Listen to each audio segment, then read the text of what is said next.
Welcome to the Postgame. Nearly 30 years. That's how long Kim Seymour has been doing the work that most leaders only talk about, building great cultures, It was rung by rung.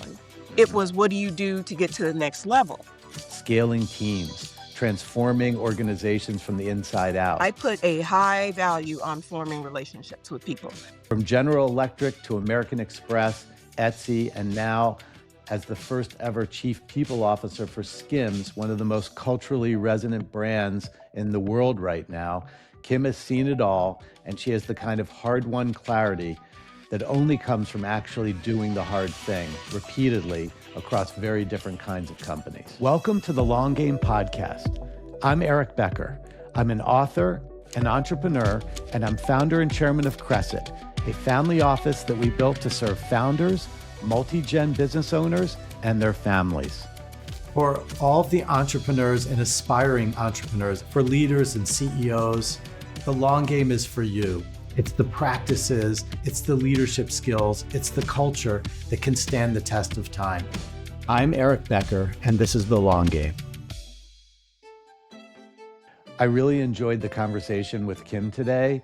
She is very confident. She is able to articulate the lessons that she has learned, the hard-won lessons of her career. As I reflected on our conversation, a couple of themes kept surfacing that are core to what we've studied and written about in the long game. The first, culture is behavior, not messaging, and it's built one hire at a time. The second is relationships are the ultimate long game play. In business and in life, it's about building relationships and then having them compound over time. One of the things that I love most about this conversation is how Kim thinks about her career. Every role is an investment in the future. Every challenge is a lesson to be learned. It was rung by rung. It was, what do you do to get to the next level? But at a certain point, and especially as things evolve, you have to start thinking about what is the story you're crafting about how you contribute to whatever the particular situation is. So I started thinking about it like that. Um, it wasn't about functional skill sets as much as it was about how do you contribute on a leadership level. You might have to negotiate. You might have to have difficult conversations. I needed to understand business. So what about my business acumen? I needed to um, understand M&A. So how do I go about getting that particular set of skills? So along the way, I just identified things that I was good at, things I wanted to be better at, and which roles could fill that gap. I think the portfolio mindset, probably not even just for your job, but for your life, is a smart one. Kim was trying to build something more enduring, a skill set, a point of view, a set of values, and relationships that could travel anywhere. This is a long game mindset, and it's evident in everything that Kim shared with me. When Abby Stein and I built Crescent, we knew from day one that culture wasn't going to be a byproduct of our success, it was going to be the engine of it. So when Kim started talking about her philosophy on culture, I felt it immediately because she said something that I think every founder, every CEO, every leader needs to hear and then say it out loud and often.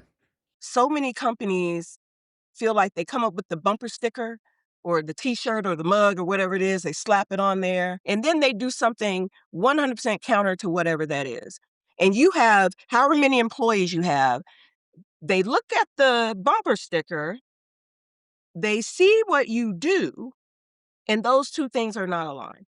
It is has nothing to do with what you say, and it is always who you hire, promote, terminate, and I added tolerate. That is what your culture is.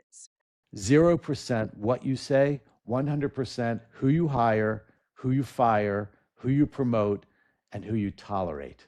Big lesson there. Kim says companies who look beyond culture fit and expand their view now to culture add will have a more competitive edge in the future workplace. Culture fit to me implies a sameness. Like you gotta fit into this mold. There's a Kim size vacancy and you either fit it or you don't, and if you don't, you're not for us, and if you do, you are. Um, I don't know that that helps a company evolve. I don't know that that makes you equipped to put out the best product, whatever your product is, for your customers. So I do think that you want someone that's gonna add and figure out what's missing or what you want more of and look for that. Are they adding a perspective that you don't know that then will impact the product that you put out? If you see where I'm going with this. Um, Fit implies anti-growth mindset, but add to me says, "Are we gonna be better for you being in the room?" I will no longer use the word culture fit, and I'll be saying culture add from now on. Let's talk about the myth busting mindset, the idea that the most enduring companies aren't slow, stagnant, or clinging to the past. In fact, they're often the most agile, the most responsive, the most willing to confront what's changing. Kim brought that energy to our conversation about AI. You can either get on board the bus or the bus is gonna run you over. Yes, I suggest you, you know, get your token, yes, and get to on the borrow a bus. Claude, phrase, get your token and get on, and figure out how you can use it as a teammate, Mhm. an employee, to create capacity. You can't get the job without being AI fluent Yes, anymore. yes, That is what I will yeah. say. Embrace Figure it, out, embrace it. embrace it. Mhm. Embrace it and embrace it in a way where it is the tool that it is, not a substitute for your own critical thinking. Kim's take that this is an opportunity, not a threat, is exactly the myth busting mindset that we write about in The Long Game. The leaders who see disruption as a gift are the ones who are still standing a generation later. I've always believed that relationships are central to everything. And these relationships, cultivated over years, have the power to shift outcomes. They also enable you to have the hard conversations because you've built trust, authenticity, and established a connection. I put a high value on forming relationships with people. Doesn't mean we're all got to be best friends, but I've got to know enough about what you care about. What is your ultimate North Star for yourself, for your life, for your business, for your team?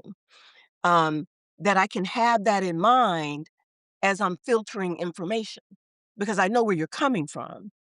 I think so often we're so heads down and things are moving so fast that that part of it is lost a little bit.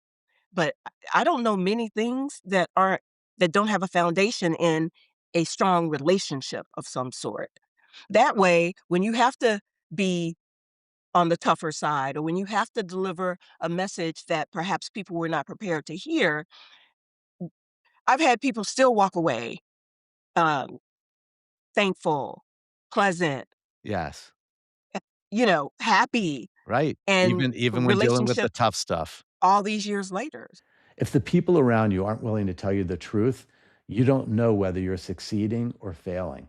That's not just a leadership insight, it's a survival insight for any organization that wants to last. Kim Seymour is a reminder that the most powerful people leaders don't just fill org charts. They build cultures that outlast any one leader, any one product, any one moment in time. Kim also reminded me that the long game at its core is about self awareness, knowing what you're building toward, knowing what you're tolerating but shouldn't be, and doing something about it, knowing that it's more important to bring people with you instead of being right. Before I let you go, if this episode resonated, please share it generously and click the subscribe button below.